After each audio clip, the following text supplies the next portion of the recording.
বিবাহ সম্পাদন করার সময় এফিডেভিট করতে হয় কিনা বা বিবাহ করার সময় বা বিবাহ করার আগে বা পরে কোনো প্রকার এফিডেভিট বা হলফনামা ইত্যাদি করতে হয় কিনা সেই বিষয়টা নিয়ে বেশ কিছু ভাই এবং বোনেরা আমাকে হোয়াটসঅ্যাপে মেসেজ করেছেন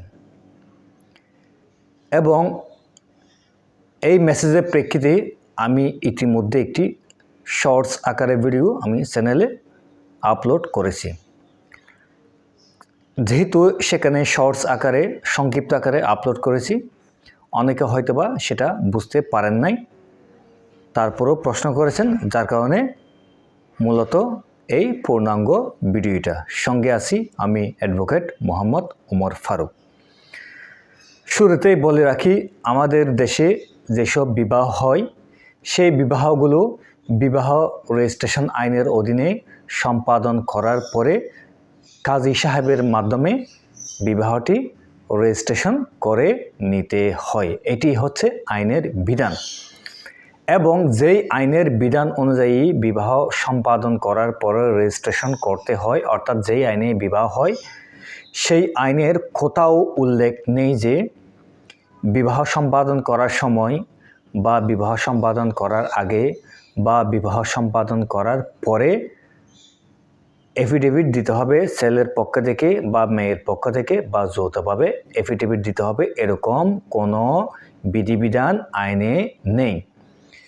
কিন্তু যারা পালিয়ে বিয়ে করার জন্য কোর্ট বিল্ডিংয়ে চলে আসেন, অনেকে এটাকে কোর্ট ম্যারেজও বলে অভিহিত করেন, আবার কিছু কিছু ক্ষেত্রে পরিবারের সম্মতি নিয়ে বা পরিবারসহ বিবাহ করার জন্য বিজ্ঞ আদালতের অঙ্গনে আইনজীবীদের চেম্বারে আসেন।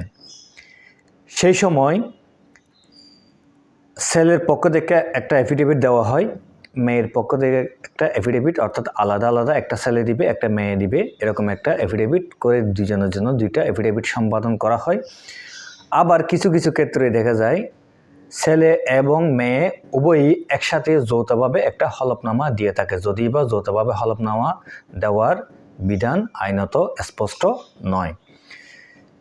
এবার আসি মূল কথায়, সেটা হচ্ছে যে ছেলে এফিডেভিট করুক বা মেয়ে এফিডেভিট করুক বা যৌথভাবে এফিডেভিট করুক, যেভাবেই আপনারা এফিডেভিট সম্পাদন করেন না কেন, এই এফিডেভিট আপনাদেরকে এক্সট্রাভাবে কোনো ফ্যাসিলিটিস দিবে না।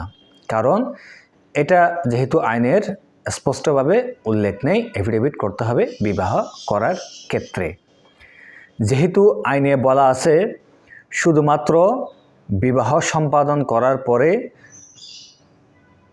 কাজীর মাধ্যমে বিবাহটি রেজিস্ট্রেশন করে নিতে হবে, এটি সেই বিবাহ আইনের বিধান।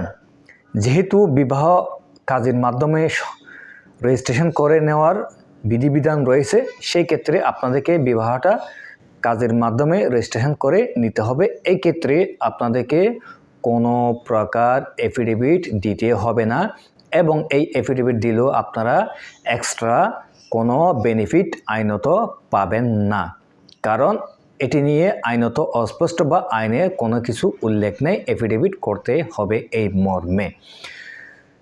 কিন্তু দেখা যায় যারা এফিডেভিট সম্পাদন করেন কিন্তু বাস্তবে গিয়ে কাজের মাধ্যমে আপনারা রেজিস্ট্রেশন করেন না। হয়তো অনেরা ভাবেন এটা কোর্টে এসে কোর্ট ম্যারেজ করছি, এটা স্ট্যাম্পের মাধ্যমে আপনারা বিবাহ সম্পাদন করেছেন এবং এখানে কিছু নোটারাইজ করা হয়েছে, কিছু লাল নীল বিভিন্নভাবে সিল আছে, দেখতে একটু সুন্দর লাগে, সেজন্য আর বিবাহটা রেজিস্ট্রেশন করে থাকেন না। এটি কিন্তু পুরোটা একটি ভুল তথ্য এবং ভুল ধারণা এবং ভুল সিস্টেম। এই এফিডেভিটে কোনো আপনাদেরকে কোনো সুরক্ষা দিবে না, কোনো বেনিফিট দিবে না। এই ক্ষেত্রে আপনাকে কাজের মাধ্যমে বিবাহটা রেজিস্ট্রেশন করে নিতে হবে। তো আজকের মতো এখানেই বিদায় নিচ্ছি। সবাই সুস্থ থাকুন, ভালো থাকুন, ধন্যবাদ। আসসালামু আলাইকুম।